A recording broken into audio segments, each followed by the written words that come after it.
Today's reading from the CUA Primer is by Atchison, and in it he criticizes a certain theory in economics that describes people as if the only thing that matters to them is their own self-interest.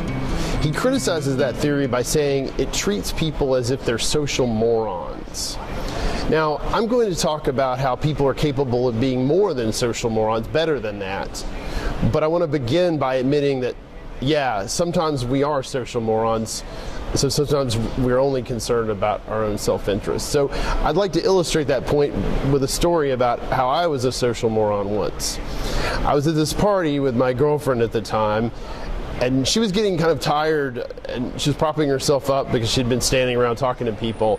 And then this guy that we knew to be obnoxious came by, and he was there when we were talking to him, and he compared her to a waitress at a restaurant where the waitresses wear kind of skimpy outfits that are skin tight.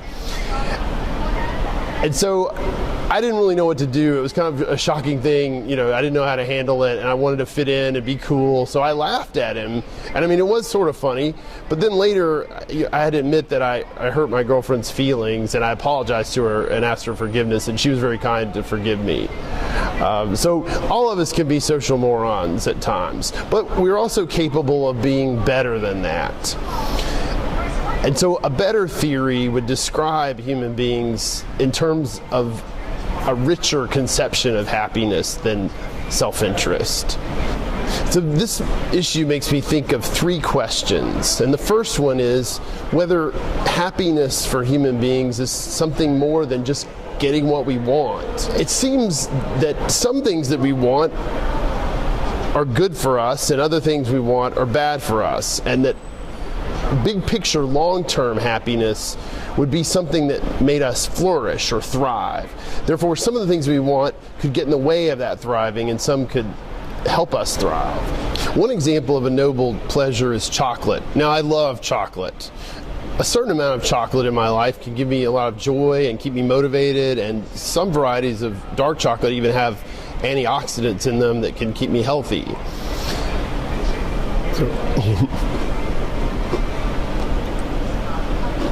However, if I eat too much chocolate, first of all, I might get sick at my stomach from just eating too much sweetness, but also I could get overweight and have heart problems.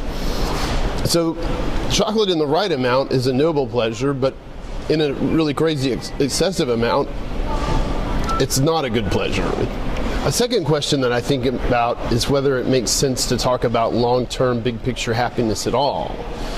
I mean, maybe happiness is just short-term pleasures, a lot of them one after another. However, it would seem that there's a difference between short-term pleasure and long-term fulfillment. Now,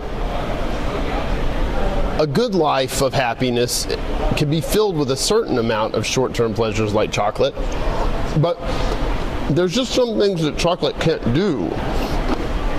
If I had chocolate all the time, whenever I wanted it, I'd still be missing out on some important things. So there are other good things, like knowledge, or helping someone to read, or playing football, or enjoying a good meal with friends, that are more than just short-term pleasures. And sometimes these things even take short-term sacrifices or short-term pains to achieve. With all this variety in noble pleasures, there's room for diversity. For example, I get a noble pleasure from green tea in the right amount. But you may get a noble pleasure from black tea in the right amount. However, it is true that there are some pleasures that are noble and other pleasures which are beneath the dignity of human beings. If someone says, I get pleasure from robbing old ladies, it's not the same as saying, as someone who gets pleasure from helping old ladies. The first pleasure is beneath the dignity of human beings, and the second one is a noble pleasure that leads people to flourish. It seems that the people who are the best people are responsible for themselves, but they also are the ones that take a lot of pleasure in bringing good things to others.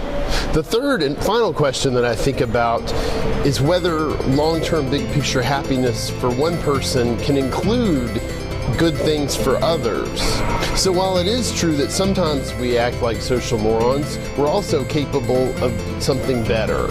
So Atchison is right that a good theory would take that into account.